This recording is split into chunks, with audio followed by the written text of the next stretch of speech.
Welcome back to the channel. Thank you so much for checking out this video. Hope you're having a fantastic day. We have a little Sun Fever playoff preview that's going to happen a little later today. So I just wanted to run through some things that I think are keys to today's game, really keys to the series if the Fever want to have a chance to win. We, of course, unfortunately, have to start out with three things that we really have no control over at all. The referees, we know what they've been like with the Indiana Fever and Caitlin Clark. Christy Sides, is she going to demand that she have an imprint on this game? If she does, they will lose.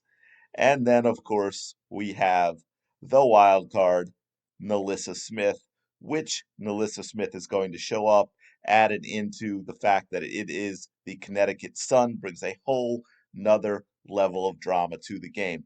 But here are some of the keys for the Indiana Fever if they want to win this game, if they want to win this series. They're in the playoffs for the first time since 2016. You're going to be shocked at this first one, folks. They must run. They must run. And I realize that the Sun may forego offensive rebounding opportunities in order to get back. I get it. But it is not just fast breaks. It is not just pure fast breaks.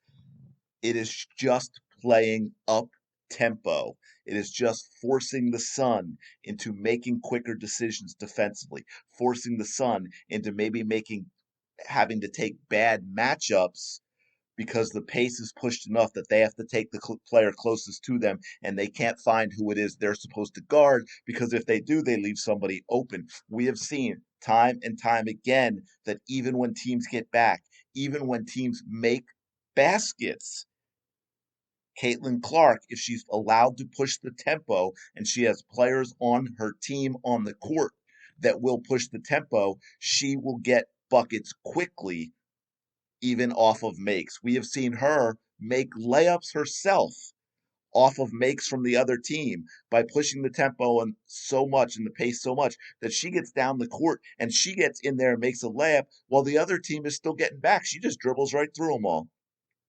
You must force the Sun into an up tempo pace. The Sun finished third in the league because of their defense, because of their slow, methodic, plodding, boring pace. The Sun took the fewest shots per game in the league. That is on purpose. That is by design. They are playing, unlike the Fever under Christie Sides, the Sun play to their strength, and their strength is a slow game that limits total shots. That is what they do well. They're physical, they're good defensively. Speaking of referees, if Alyssa Thomas is allowed to continue to play dirty like she always does, that is going to be a problem. The Sun want slow, don't play slow. Shoot quickly. Yes, even in the half court. They are a better, more effective team in the half court when they shoot quickly, when they get Boston the ball facing the basket. When Aliyah has the confidence to shoot the 10, 12, 15 footer if she's left open because they collapse and she's hitting that, that is a big, big problem for the Sun, and they will have to adjust. First time Aliyah Boston gets the ball open around the foul line and they are not on her, she needs to take that shot. If she hits that shot, that is a great sign for the Indiana Fever. That's going to give Aliyah Boston confidence. It's going to switch up the way the Sun are going to have to play defense. And if they don't, she'll just continue to shoot it and she makes a couple more and gets her confidence and she'll get rolling. She's better facing the basket when she receives the ball, which is why I also like the up tempo because that'll happen more in the up tempo. But even in the half court, when they can get her a ball facing the basket, going to the basket from 15, 16, 17 feet away, she's a much better player than she is back to basket under the hoop.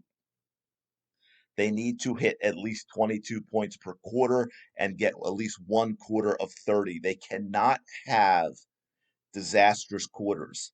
They cannot put up 30 and then also have a 19 and a 16 and a 21. They need to be consistent with their offensive output by continuing to push the pace and hit at least 22 points per quarter. The real Melissa Smith must show up. We all know that she's got a lot of talent, but she's got a problem in her head between her ears. That is why she is so inconsistent. She's got too much other stuff going on in her head. Look, if the beta, the submissive, the non-dominant, whatever you want to call it, in the Mustard Smith relationship shows up and Sides continues to play her and plays her 20, 25 minutes a game, the Fever will lose. If the real Melissa Smith is not playing ball, she must sit. And I know we already have a short bench, but I don't care. At this point, if you need to get someone rest, and Melissa Smith is out there playing as much for Dejanay Carrington as she is for the Fever, then you know what? Put Saxton in. I would rather have a Saxton who wants to seize an opportunity than a Melissa Smith who's playing for the Connecticut Sun. Double figures for Lexi Hull. Lexi Hull has not been taking shots the last few games. You must get Lexi Hull to shoot the ball. She needs to take at least 4 threes today. If not 5, I'd like to see her make 2, so maybe she takes 5 or 6. She gets at least 10 points this game. That is important. It cannot be Mitchell and Clark going off. It cannot be just that. Lexi Hull needs to be a part of the offense. They got to make layups, right? If they're pushing the pace a little, the way they're good at, they will get layup opportunities. They must make layups. And to that, and running the tempo, they're going to have more turnovers, but they have to get away from the absolutely terrible ones that should not happen. The ones that have to do with miscommunication, because a pick and roll isn't correct, or the ones where we just get sloppy, or we lose our focus a little bit, and we have our pocket picked, and those types of things. Those are the turnovers that can't happen. The Sun create a lot of turnovers. They exist off of their defense. So we must limit turnovers. Defensively, 21 points per quarter max. And they've got to get at least 1, if not 2, in the teens. The Fever are a bad offensive team. The Sun only average 80 points a game. But I get with the Fever not being so great defensively and running, that creates more opportunities for the Sun if the Fever are shooting quicker. So look, if you can keep the Sun mid 80s, like I said, 84 points, you'll win this ball game. Force Alyssa Thomas to shoot from distance because she can. Make her a scorer. If she's playing away from the basket because she wants to facilitate, great. Drop off of her, make her a scorer, make her shoot from out there instead of allowing her to get to the basket and create opportunities for other players. Make her a shooter, make her an outside shooter, not a facilitator for teammates. She's only taken double-digit shots in one of the past 5 games because she was focused on assists and Caitlin Clark, and she cannot shoot from 3. Do not Do not switch on Mabry. Do not play drop coverage on Mabry. Do not leave her open to help. The Fever are going to have to be better straight up, mano a mano, man to man, woman to woman, ball player to ball player, whatever you want to call it, and not leave Mabry open. If she goes off and she makes 4 or 5 threes and scores 20 plus points, the Sun will win the game. The Sun, as a team, shoot the next fewest, right? They're second to last in the league in shooting threes, shooting the number of threes they take, 18 a game. That's it. That's next to last in the league. The key to that is Mabry. Don't let Mabry shoot threes. If you're going to leave someone open to shoot threes, it needs to be other players.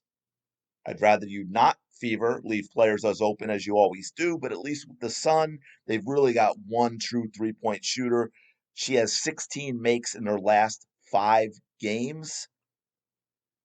The team only averages 5.9 makes per season. So he said, obviously, Mabry is a huge, huge part of that. And that number's probably gone up since she's gotten here. So, she makes 3+ herself. Fight through screens. Stop switching so much and also fight correctly. You can't go underneath when it's a player that can hit a three, right? You can't go underneath a screen if you're guarding Mabry. You can't play drop coverage on the screen if you're guarding Mabry. Fight through screens, rotate quicker. It is too easy for other teams to get wide open looks against the Indiana Fever because of the way they play defense. Stay out of foul trouble. Not only do you have to stay out of foul trouble because of your lack of depth, and you sure don't want Caitlin Clark playing 20 minutes a game because she's sitting in foul trouble, or Kelsey Mitchell, or Lexi Hull, but the Sun create foul trouble. The Sun shoot the most free throws per game in the entire league. Look, if they play Christie Sides basketball, which is what the Sun want, okay, let's be clear about that. The Sun are the third best team in the league record wise, and they shoot the fewest amount of field goal attempts per game. That is purposeful, folks. They are playing into their strengths of solid half court defense and very plodding, slow offense. They want to be physical. They want to pound the basketball, like I said, next to last in threes attempted. Christie Side style offense would play right into the hands of the Connecticut Sun.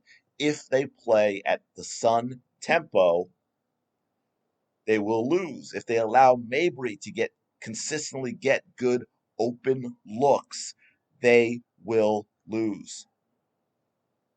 Play to your strengths, run the ball, play up tempo, even on made buckets, get shots early in the shot clock, get Boston facing the basket, get Lexi Hull involved, and the Fever can win not just this game, but this series. I am going to leave it there. Please let me know your thoughts in the comments below today's game. Let me know what you think about their chances of winning the series. Please don't forget to like, comment, and subscribe. I really do appreciate it. And I will talk to you later.